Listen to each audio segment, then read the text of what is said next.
Work start చేసిన ఒక అరగంటకి ఇక్కడ అందరూ వచ్చి అంబేద్కర్ విగ్రహాన్ని తీసుకొచ్చి దౌర్జన్యం చేశారు. నా చీర లాగేసి నన్ను కిందకి లాగేసి జుట్టు పట్టుకుని లాగారండి.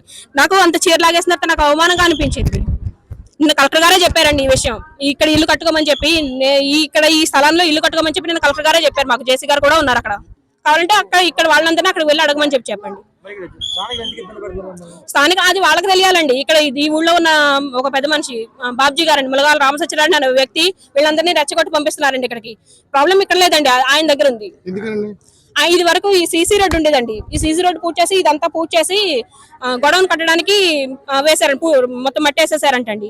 ఆ విషయం మాకు తెలియదు. మా అక్క వాళ్ళు ఉంటున్నారండి, ఇది మా కో సిస్టర్ వాళ్ళు ఉంటున్నారండి. పూర్తి చేస్తే ఆ రోడ్డు మాకు కావాలని చెప్పి వాళ్ళు తీయించుకున్నందుకు కానీ పగబట్టి అలా చేస్తున్నారండి. ఆయన ఇక్కడ మీరు ఇల్లు కట్టుకోవడానికి వీలేదని చెప్పి చెప్తున్నారు అనమాట. ఆర్మీ సర్వింగ్ సోల్జర్ కోటాలో వచ్చిందండి. అన్ని పాలసీలు పరిశీలించే రామసుందర్ రెడ్డి గారు ఇచ్చారనమాట అండి. జేసీ గారు జాయింట్ కలెక్టర్ గారు ఇచ్చారు అన్ని పాలసీలు అండి. మా హస్బెండ్ అండి. దీనికి 3 సెంట్లు అండి. మాకు యాక్చువల్లీ 5 సెంట్లు ఇవ్వాల్సిందండి. ఇక్కడ అంత స్థలం లేదని చెప్పి 3 సెంట్లు మాత్రం ఇచ్చారండి. 3 సెంట్లో ఓకే, మాకు మా అన్నదమ్ములు 30 సంవత్సరాలుగా సర్వీస్ చేస్తున్నారు కాబట్టి మాకు ఇప్పటి వరకు ఊళ్ళో ఉండడానికి లేదు కాబట్టి దాదాపుగా 20 సంవత్సరాలు, ఆయనకి 20 సంవత్సరాలు ఉండగా ఇక్కడ నుంచి వెళ్ళిపోయారండి. స్థానిక అధికారులు ప్రస్తుతం వరకు మీదే, ఆ స్థలం మీదే అన్నట్టుగానే మాట్లాడారండి. ఈ రోజు వచ్చి వాళ్ళ దాంట్లో మాట్లాడుతున్నారు, ఈ స్థలం మీరే కట్టుకుంటారు, కాకపోతే 4 రోజులు ఆగండి అని చెప్పినట్టుగానే చెప్పారండి ఇప్పటి వరకు. ఇక్కడ ఇష్యూ ఉంది కాబట్టి 2 వీక్స్ ఆగండి, తర్వాత డెసిషన్ చెప్తామని చెప్పంటున్నారండి. కాకపోతే వాళ్ళ మీద నాకు నమ్మకం లేదండి. ఎందుకంటే ఇప్పటి వరకు దాదాపుగా మార్చి 4న శంకుస్థాపన చేసిన దగ్గర నుంచి ఆగమంటే ఆగేవండి, వాళ్ళు ఆగమంటే ఆగేమో, మేము కట్టమంటే కట్టేవండి. ఇప్పుడు వాళ్ళ మాటకు ఎదురు చెప్పి మేము ఎప్పుడు ఏ పని చేయలేదండి. ఈ రోజు కూడా కలెక్టర్ గారు నిన్న ఆదేశాలు మాకు ఇస్తేనే మేము స్టార్ట్ చేసామండి, లేకపోతే మాకు అంత ధైర్యం లేదు. ఎందుకంటే ఇక్కడ వాళ్ళ పరిస్థితి నేను చూస్తూ ఉన్నాను కాబట్టి నాకు అంత ధైర్యం లేదండి. ఆయన కట్టుకోమన్నారు కాబట్టి స్టార్ట్ చేశానండి. ఈ రోజు నాకు ఇంత జరిగిన తర్వాత, నాకు ఇంత అవమానం జరిగిన తర్వాత ఒక ఆర్మీ సర్వింగ్ సోల్జర్ వైఫ్ కి రెస్పెక్ట్ లేని దీంట్లో ఈ ఊర్లో ఉండాలని చెప్పి నేను అనుకోవట్లేదండి. ఎందుకంటే ఇక్కడ ప్రజలకు మానవత్వం లేదేమో అని చెప్పి నాకు అనిపించిందండి. కిందకి లాగేసి పైగా ఒక్కొక్కళ్ళు అంటారు కింద పడేసి తొక్కేయండి అని చెప్పంటారు, చంపేస్తారండి. వాళ్ళేమో అక్కడ దేశం కోసం చచ్చిపోతారు, ఇక్కడ వీళ్ళ చేతిలో మేము చచ్చిపోవాలండి. వీళ్ళు కాబట్టి కదండి అక్కడ వాళ్ళు చేస్తున్నారు.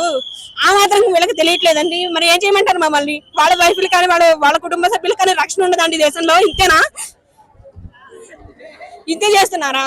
ఒక ఆర్మీ సోల్జర్ వైఫ్ కే లేదంటే ఇక్కడ మామూలు ప్రజల పరిస్థితి ఏంటి? వీళ్ళ చేతిలో చచ్చిపోవాలంటారా? 3 సెంట్ల స్థలం గురించి వీళ్ళంత పోరాడుతున్నారు. అక్కడ అంబేద్కర్ పక్కనే ఉందండి, 100 మీటర్ల దూరంలోనే ఉంది అంబేద్కర్ విగ్రహం. అక్కడ చేసుకోవాలండి. ఒక్కొక్కళ్ళ స్థలంలో వచ్చి ఇది మాది అని చెప్పి చెప్తున్నారు. ఈ రోడ్డు పూడ్చినప్పుడు ఎవరు వెళ్ళారండి?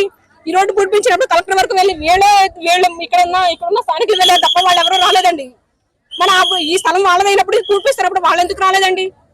నేను పెంటపాడు తహసీల్దార్గా ఫిబ్రవరి నుంచి పనిచేస్తాను.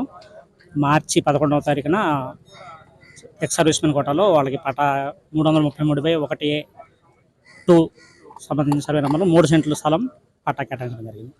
ఆ తర్వాత వాళ్ళకి పొజిషన్ ఇవ్వడం జరిగింది. ఆ పొజిషన్ ఇచ్చే దగ్గర అది ఇరిగేషన్ సైట్ అని చెప్పేసి సర్వేలో తేలింది. ఇప్పుడు present as per joint collector గారి ఇన్స్ట్రక్షన్స్ ప్రకారం ఊళ్ళో ఉన్న సిచ్యువేషన్ ప్రకారం 2 వారాలు అక్కడ లా అండ్ ఆర్డర్ సిచ్యువేషన్ ఉంది కాబట్టి స్టేటస్ కో మెయింటైన్ చేయమని చెప్పి అంటున్నాము. ఆ తర్వాత వాళ్ళని కూర్చోబెట్టి మాట్లాడి దాని ఇష్యూని సెటిల్ చేస్తాము. ఎవరు కూడా ఈ ఇష్యూలో ఇక్కడ రావద్దని చెప్పేసి కూడా ఆర్డర్స్ ఇవ్వడం జరిగింది. మీ అధికారులు ఇచ్చేది చెప్తారా, పొజిషన్ ఇచ్చేది చెప్తారా? అదే దాని గురించి మేము ఎంక్వైరీ చేసి ఇప్పుడు అతను కనుక పొరపాటు చేసి ఉంటే కనుక అతని మీద చర్య తీసుకోవడానికి సిఫార్సు చేస్తాం. For more videos like this, subscribe Big TV channel.